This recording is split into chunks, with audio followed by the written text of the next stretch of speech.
আসসালামু আলাইকুম ওয়া রাহমাতুল্লাহি ওয়া বারাকাতুহু। প্রিয় দ্বীন ইসলাম দরদি ভাই ও বোনেরা, আজকে জানাবো শিরককারী ও বেনামাজির হাতে কোরবানি করা জায়েজ হবে কিনা। ফতোয়ায়ে মজমুআয়ে আমানিয়াতে এসেছে,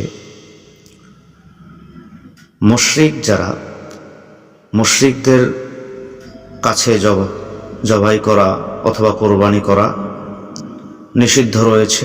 যে বেনামাজি অথবা শিরক করে তার কাছেও অথবা তার দ্বারা কোরবানি করা যাবে না।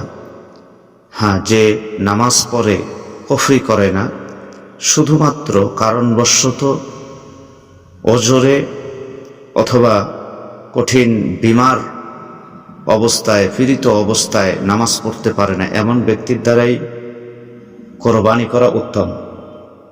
বেনামাজির ফতোয়া মজমুআয়ে আমানিয়াতে এসেছে, যারা বেনামাজি তাদের দ্বারা জবাহ করার সময় অথবা কোরবানি করার সময় তাদের সহযোগিতা নেওয়া কোরবানির সময় ঠিক হবে কিনা।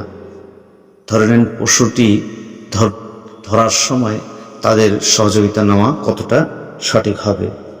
এখানে যেটা এসেছে জায়েজ হবে, কিন্তু না নেওয়াই উত্তম।